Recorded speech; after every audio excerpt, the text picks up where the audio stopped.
Assalamu alaikum students. I hope you are all fine and doing good. Today our topic is basic definitions from chapter number 1.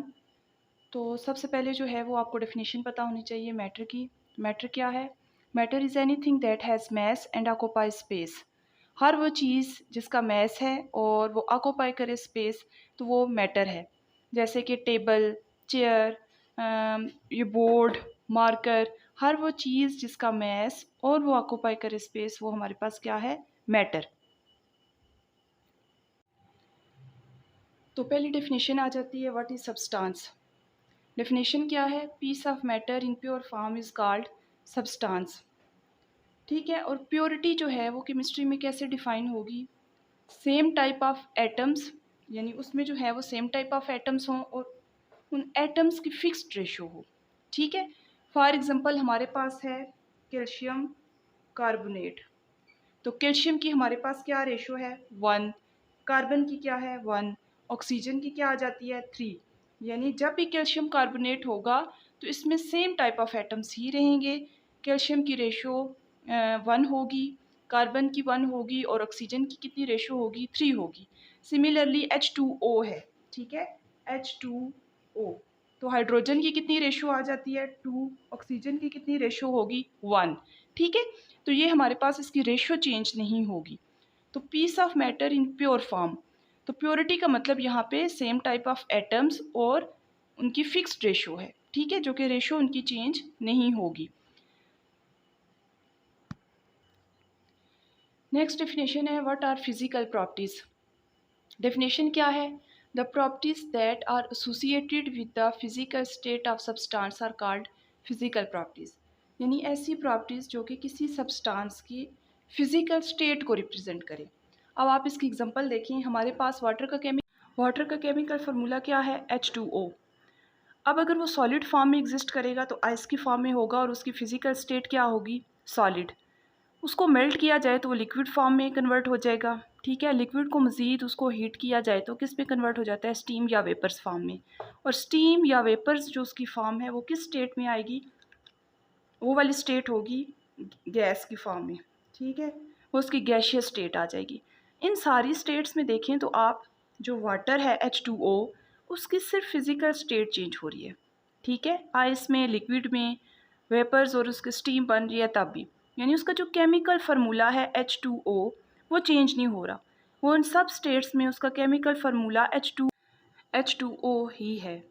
अब हमारे पास different physical properties हैं, जैसे boiling point है, colour है, smell है, ठीक है, test है, शेप है। ये सारी की सारी क्या होती हैं? हमारे पास physical properties. So next definition है, what are chemical properties. Chemical properties क्या हैं? तो जो केमिकल प्रॉपर्टीज़ हैं that are depends upon the composition of substance, कि सब्सटेंस की कंपोजिशन क्या है, वो किन एटम से मिलके बना है, तो केमिकल प्रॉपर्टीज़ उन पे डिपेंड करती हैं। अब इन केमिकल प्रॉपर्टीज़ में एक जो सब्सटेंस है वो केमिकल चेंज में जाता है। ठीक है, यानी केमिकल रिएक्शन होता है। उस केमिकल रिएक्शन में जो सब्सटेंस है वो किसी न्यू, आप कह लें कि उससे न्यू प्रोडक्ट्स बनती हैं। ठीक है, वो केमिकल, यानी केमिकल प्रॉपर्टीज़ बेसिकली किस, डायरेक्टली हम कह सकते हैं कि वो केमिकल रिएक्शंस हैं जिसमें एक सब्सटेंस जो है वो केमिकल चेंज के बाद एक न्यू सब्सटेंस में या न्यू सब्सटेंसेस में चेंज हो जाता है। ठीक है, अब आप एग्जांपल देखें। एग्जांपल है हमारे पास H2O वाटर की। वाटर अगर डिकम्पोज हो रहा है तो डिकम्पोजिशन के बाद किस में चेंज हो जाता है? हाइड्रोजन और ऑक्सीजन गैसेस में चेंज हो जाता है। ठीक है, तो वो वाटर जो है उसका देख लें केमिकल फार्मूला, और उसमें जो चेंज हुआ है वो उसकी कंपोजिशन भी चेंज हो गई है। ठीक है, तो chemical properties are depend upon the composition of substance. तो उसमें जो न्यू प्रोडक्ट्स होंगी वो डेफिनेटली उससे डिफरेंट होंगी। ठीक है, उनकी कंपोजिशन डिफरेंट हो जाएगी। तो हमारे पास what is the classification of matter. Matter की क्लासिफिकेशन क्या है? Matter are divided into two types, mixture and substance. Mixture की फर्दर टू टाइप्स हैं, होमोजेनस एंड हेट्रोजेनस मिक्सचर, और सब्सटेंस की फर्दर टू हैं, एलिमेंट्स और कंपाउंड्स। ठीक है, ये इसकी क्लासिफिकेशन, मैटर की क्लासिफिकेशन है।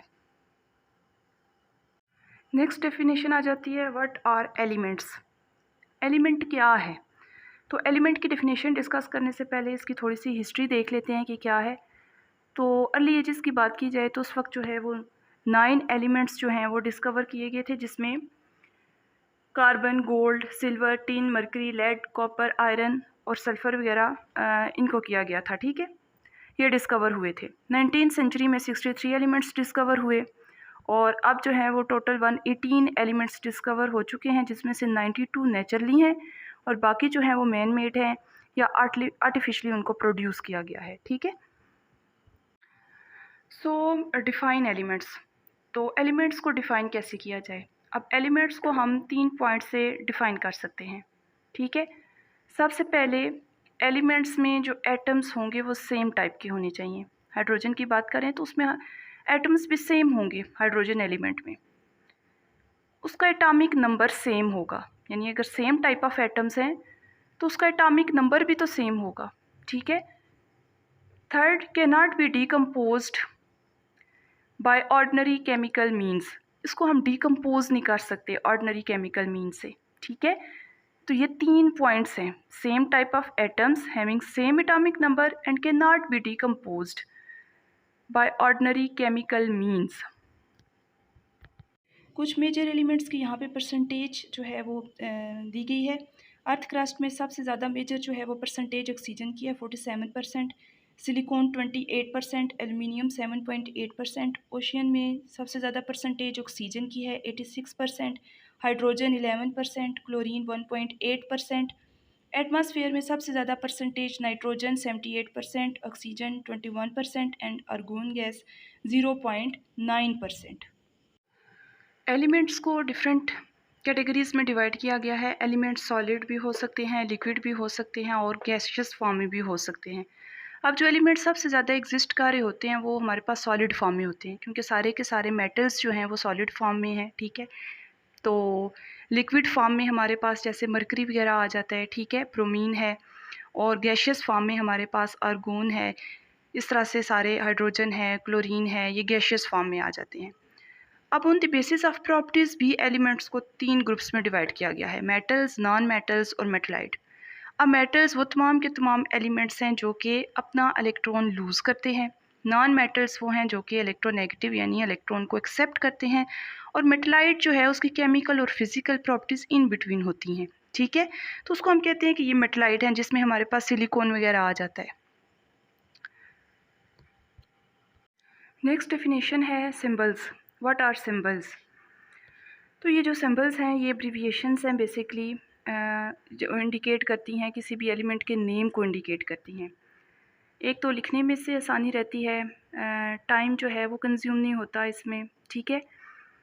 तो ये जो सिंबल्स होते हैं, ये जो नाम होते हैं एलिमेंट्स के, ये नाम हमारे पास इंग्लिश लैंग्वेज से भी हैं, लैटिन से भी, ग्रीक और जर्मन से हो सकते हैं, ठीक है। अब कुछ जो सिंबल्स हैं वो 1 लेटर हैं, जैसे कि हाइड्रोजन है, कार्बन है, ऑक्सीजन है, नाइट्रोजन है। तो वो जो लेटर है वो हमेशा कैपिटल लिखा जाएगा, ठीक है। कुछ जो हैं वो हमारे पास जैसे क्लोरीन है, ठीक है, वो हमारे पास 2 लेटर हैं। तो जो पहला होगा लेटर वो ऑलवेज कैपिटल होगा और जो दूसरा लेटर होगा वो क्या होगा, स्मॉल लेटर होगा, ठीक है।